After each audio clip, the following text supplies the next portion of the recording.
وجعلنا من المسلمین. کیا ہے؟ تمام تعریفیں اس اللہ کے لیے. شکر ہے اس مولا کا جس نے ہمیں کھلایا پلایا اور ہمیں ہدایت دیا اور مسلمان بنایا.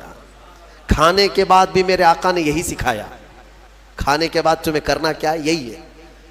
اچھا، اور نیند لگ رہی ہے، سونے کے وقت کہا بسم اللہ پڑھ کر کے سو جاؤ. لیکن سو کر کے اٹھتے ہو اگر نیند کھلتی ہے تو میرے آقا فرماتے ہیں یہ پڑھو الحمدللہ الذی احیانا بعد ما اماتنا. الحمد سے ہی شروع ہے. تمام تعریفیں اس اللہ کے لیے جس نے ایک موت کے بعد مجھے دوبارہ اٹھایا ہے. آپ کیا سمجھتے ہیں؟ نیند جو ہے موت کی بہن ہے. اگر کوئی سویا مولا چاہے تو اس کی آخری نیند ہو سکتی ہے. بہت سارے ایسے ہیں جو سوئے اور پھر اٹھ ہی نہیں سکے. نیند کی حالت ایسی ہوتی ہے کہ وہ آدھی موت کے برابر ہے، اس کو خبر نہیں ہوتی، اسی میں وہ چلا بھی جا سکتا ہے. اور پھر جب تمہیں بیدار کرتا ہے مولا تو یہ نعمت ہے، بہت بڑی نعمت ہے کہ تمہیں موت کے منہ میں لے جا کر واپس لے آیا. جب بھی تم اٹھتے ہو میرے آقا نے فرمایا شکر بجا لاؤ. شکر ہے اس اللہ کا، تمام تعریفیں اس اللہ کی. بعد ما اماتنا احیانا بعد ما اماتنا، ہمیں موت دینے کے بعد دوبارہ اٹھایا ہے. اس اللہ کا شکر ہے. سو کے اٹھو تو الحمدللہ. اتنا ہی نہیں میرے عزیزوں، میرے آقا صلی اللہ تعالیٰ علیہ وسلم فرماتے کپڑا اگر پہن لیا تو بھی پڑھو الحمدللہ الذی کسانی ھذا. تمام تعریفیں اس اللہ کے لیے جس نے مجھے یہ جوڑا پہنایا. ہاں، ورنہ اگر مولا تعالیٰ نہ چاہے تو کسی جسم پر کپڑا بھی نہیں آئے گا. وہ روز تمہیں پہناتا ہے، تمہارے ستر کو چھپاتا ہے. اتنا ہی نہیں، میں آپ کو بتاؤں استنجا کے لیے بھی جاتے ہو، پیشاب کے لیے فرمایا گیا کہ بسم اللہ پڑھ کر کے تو جانا ہے اور اللہ کی پناہ مانگ کر کے جاؤ. بسم اللہ اللہم انی اعوذ بک من الخبث والخبائث. لیکن جب تم استنجا کر کے باہر آتے ہو تو حضور نے فرمایا پھر یہ کہو الحمدللہ الذی اذھب عنی الاذى وعافانی. وہاں بھی شکر ہے. کس بات کا شکر ہے؟ تمام تعریفیں اس اللہ کی، اس کا شکر ہے جس نے اذیت دینے والی، تکلیف دینے والی چیز کو میرے جسم سے دور کیا. تمہیں اندازہ ہے زہر ہے یہ جو اندر استنجا جمع ہو جائے تو آسانی سے آج پیشاب کر لیتے ہو، آسانی سے آج تم حاجت کر لیتے ہو، پخانہ ہو جاتا ہے، تو اس کو یوں مت سمجھ لینا کہ تمہارا کمال ہے. یہ رب تعالیٰ کی ہزار نعمتوں میں سے ایک نعمت ہے. اگر پیشاب تمہارا رک گیا، کڈنی کام کرنا چھوڑ دیتی ہے. آج جاؤ ہاسپٹلوں میں دیکھو ڈائلیسس کی مشینوں پر کتنے مریض سوئے ہوئے ہیں. تمہیں پتہ ہے پیشاب اگر نہیں نکلتا تو آج کے زمانے میں نیا ایک علاج ہے. ڈاکٹرز کیا کرتے ہیں کہ پانی جو ہے یہ پیشاب پورا خون میں مل جاتا ہے اور زہر بنتا ہے جسم میں. اگر ایک دن پیشاب نہیں ہوا تو پانی تمہارا جسم میں بھر جائے گا. اسی کو کریٹینن کا لیول بڑھنا کہتے ہیں. زہر بھر جاتا ہے. اب اس کو نکالیں کیسے؟ باہر آتا نہیں ہے، باہر آتا نہیں ہے. ڈاکٹر اس کے لیے ڈائلیسس کی مشین اس کو لٹاتے ہیں. کیا کرتے ہیں؟ بڑی موٹی موٹی 2 سوئیاں یہاں حلق میں ڈالتے ہیں گردن کے پاس، یا پھر ہاتھ سے ایک پائپ جسم کا پورا خون نکالتا ہے اور مشین میں ڈالتا ہے، اور مشین فلٹر کرتی ہے. دوسرے پائپ سے فلٹر کیا ہوا خون اندر جاتا ہے اور جو پانی ہے وہ مشین نکال کر کے باہر ایک ڈبے میں پھینکتی رہتی ہے. میرے عزیزو، میں نے اپنی آنکھوں سے دیکھا ہے ایک بار ڈائلیسس کرنے کے لیے 4 گھنٹے لگتے ہیں. 4 گھنٹے لگتے ہیں.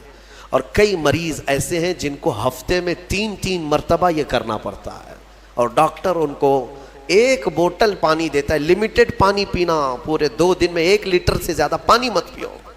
اللہ چاہ کر کے وہ پانی نہیں پی پاتے، چمچ سے پانی پیتے ہیں، ڈھکن سے پانی پیتے ہیں کہ زیادہ ہو گیا تو جسم میں نکلنے کی جگہ نہیں ہے. خیر یہ تو ڈاکٹرز نے پیشاب نکالنے کے طریقے تو اپنا لیے میرے عزیزوں، لیکن اگر پخانہ نہیں نکلا تو اب تک اس کے علاج بھی نہیں ملتے. کھا لیا آپ نے، اگر یہ غلاظت نہیں نکل پائی تمہارے اندر تو پورے جسم میں یہ زہر بن کر کے پھیل جائے گا، موت کا سبب بن جاتا ہے.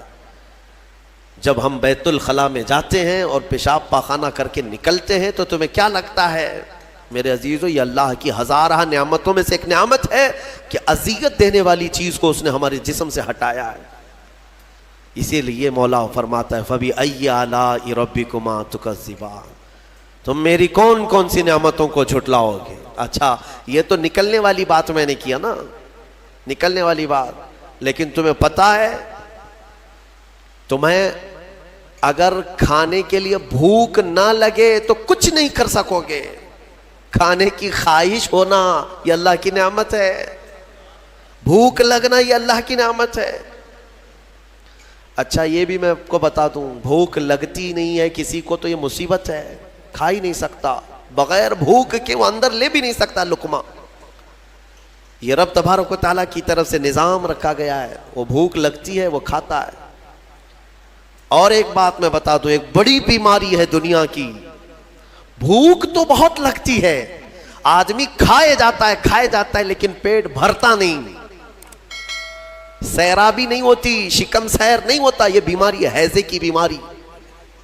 اس بیماری میں حجاج بن یوسف مر گیا، ہاں بڑا گورنر تھا، جانتے ہیں بھوک اتنی لگتی تھی اس کو کہ ایک مرتبہ ایک گائے پوری ذبح کر کے بھون کر کے اس کو کھلائی گئی، پیٹ نہیں بھرا، خواہش ابھی بھی باقی ہے، بھوک ابھی بھی ہے، اور کچھ کھلا دو اور کچھ کھلا دو۔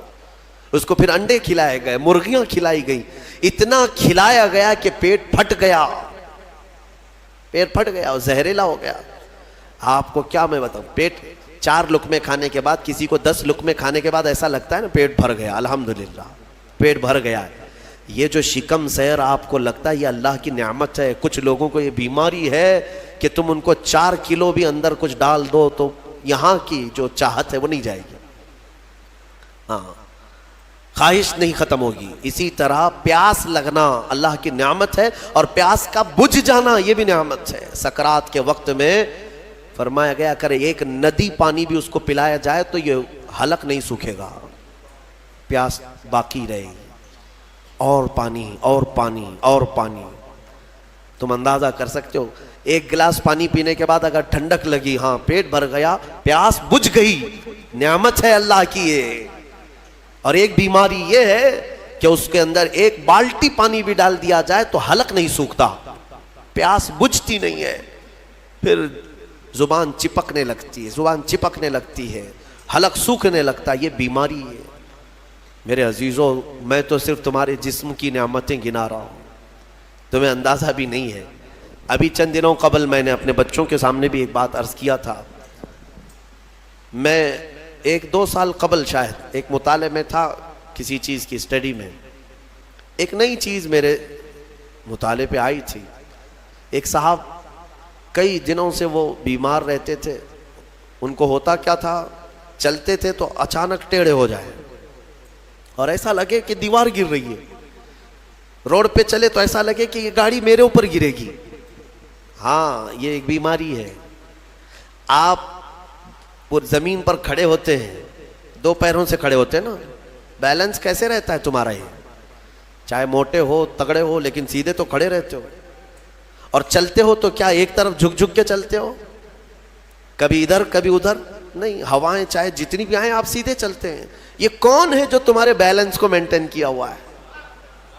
صرف 2 ٹانگوں پر تمہارے پورے وزن کو کس نے قائم رکھا ہے؟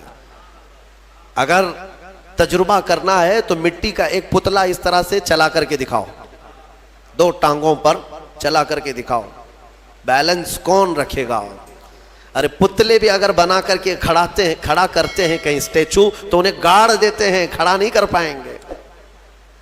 اتنا تمہارے ہی وزن کے بارے 80 کلو کا ایک پتلا بناؤ مٹی کا اور اس کو صرف پیروں پہ کھڑا کر کے دکھاؤ، نہیں کھڑا ہوگا، ہوا آئے گی گر جائے گا۔ تمہیں ہوا کیوں نہیں گراتی؟ کون ہے جو تمہیں برقرار رکھا ہوا ہے؟ آپ کو میں بتاؤں تو حیرت ہوگی آپ کہ کون سی چیز مینٹین کرتی ہے، پتہ ہے آپ کو کون سی چیز تمہارے جسم کے اندر؟ نہ تمہارے ہاتھ نہ تمہارے پیر۔ اللہ اکبر، اللہ کی نعمتوں پر قربان جاؤ۔ ایک صاحب انہوں نے مجھ سے ملاقات کی تھی اور اپنی بیماری یہ بتائی تھی کہ ایسا لگتا ہے، تعویذ بھی کرائے، دعا بھی کرائے، وظیفے بھی کروائے، بہت ساری۔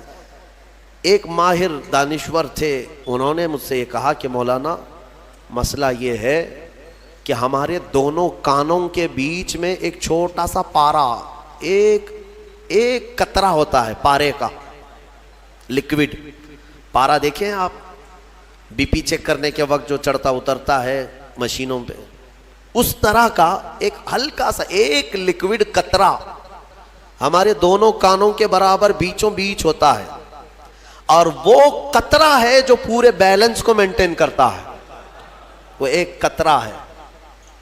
اگر اس قطرے کے اندر ذرا برابر بھی ادھر ادھر ہوا، وہ ایک طرف ہو گیا تو آدمی یوں چلنے لگ جائے گا، اگر وہ اس طرف ہو گیا قطرہ تو پھر آدمی اس طرف جھک جائے گا، اور یہ جلدی ہوتا نہیں ہے، وہ اتنا مضبوطی کے ساتھ پورے انسانوں کے جسموں کو سنبھالے رکھتا ہے۔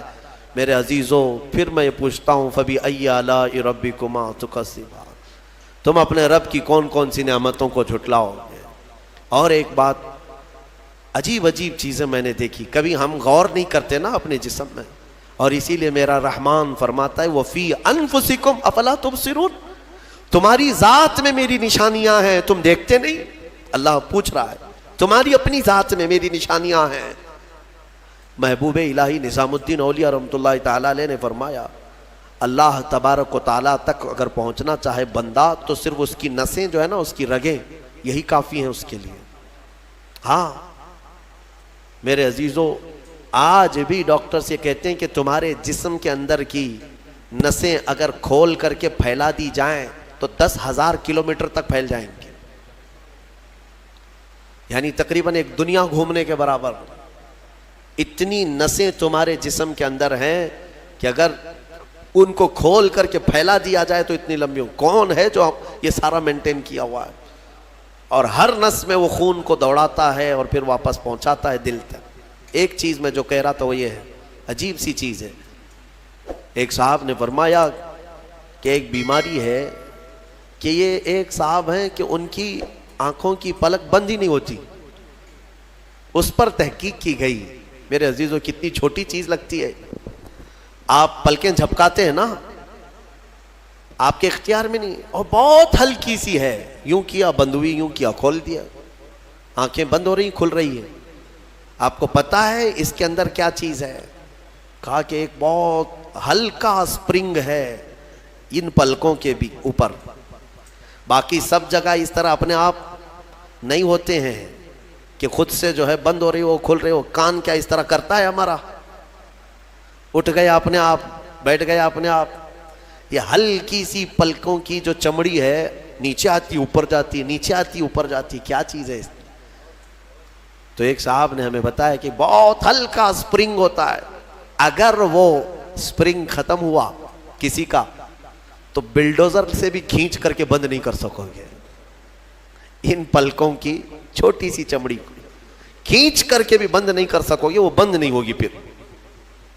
اسی لیے مردوں کو دیکھو، اگر کسی کی آنکھیں بند نہیں کیا آپ نے موت کے بعد، وہ کھلی رہ گئی، تو پھر آپ گھنٹوں کھینچ کھینچ کے اس کی آنکھ بند کرو، بند نہیں ہوگی، نہیں ہوگی، کیونکہ موت کے بعد یہ سارا حصہ ختم ہو گیا۔ اور مرے ہوئے آدمی کو آنکھیں بند ہے اس کی، آپ نے بند کیا، پھر اس کے 1-2 گھنٹے کے بعد اس کی پلکیں اٹھا کر کے دکھا دو، کھول کر کے دکھا دو اس کی آنکھیں، سارے لوگ مل کر کے بھی اس کی آنکھوں کی پلکوں کو کھول نہیں سکیں گے۔ میرے عزیزو، ہے تو بہت ہلکی سی چیز، لیکن تمہیں پتا ہے اس کی معنویت کتنی ہے؟ اس کی معنویت کتنی ہے؟ یہ بات میں کیوں کہہ رہا ہوں؟ ایک صاحب کو یہ بیماری کی وجہ سے، اس بیماری کی وجہ سے وہ پاگل ہو گئے۔ کیا بیماری تھی؟ کہ پلک جھپک نہیں رہی ہے، بند نہیں ہو رہی ہے، اور بند نہیں ہو رہی ہے تو نیند نہیں آتی۔ جیسے نیند آئے گی تو آنکھوں کا آٹومیٹک بند ہونا ہے، اور آنکھ بند نہیں ہو رہی تو سوئے گا کیسے؟ اور نس ہونے کی وجہ سے وہ مینٹلی ختم ہو گیا، پاگل ہو گیا، اور اب تو شاید مر بھی گیا ہوگا۔ یہ کافی 2-3 سال پہلے کی بات میں، ہم اندازہ بھی نہیں کرتے کہ اتنی چھوٹی چھوٹی چیزیں۔ میرے عزیزو، ہمارے بال جو جسم میں ہیں، ایک رواں بھی اس کا بال کا، یہ اللہ کی نعمت ہے۔ آپ دیکھیں ایک بال بھی نکل گیا تو پھوڑی آ جاتی ہے، اس کی قیمت بتانے کے لیے کہ یہ یوں ہی اللہ نے نہیں دیا تم کو، یوں ہی نہیں۔ ایک خاتون کو میں نے دیکھا تھا، چھوٹی سی لڑکی تھی وہ، اس کے صرف یہ آنکھوں کے اوپر کی بھویں نہیں تھی اور بال کچھ بھی نہیں تھے، جس کی وجہ سے وہ اتنی ڈراؤنی لگتی تھی کہ بچے دیکھ کر کے بھاگ جاتے تھے، صرف یہ آنکھوں کے بال نہیں تھے، اور وہ چہرہ چھپائی رہتی۔ بہت بڑی ٹیلنٹڈ بچی، پڑھنے میں لکھنے میں ساری چیزوں میں بہت اچھی، لیکن اس کی وجہ سے وہ چہرہ چھپائی رہتی۔ اس دن مجھے محسوس ہوا کہ اگر ایک بھی چیز ہماری ادھر ادھر ہو جائے تو انسان کا سارا جمال ختم ہو جاتا ہے۔ اسی لیے میرے عزیزو، اللہ نے جو چیزیں تمہارے پاس آج دی ہیں، شکر بجا لاؤ، اللہ کا شکر بجا لاؤ۔ اور سورہ رحمان آج تم نے سنا ہے، بار بار مولا کی بارگاہ میں عرض کرو، مولا ہم تیری کسی نعمت کو نہیں جھٹلاتے، ہر نعمت پر تیرا شکر بجا لاتے ہیں۔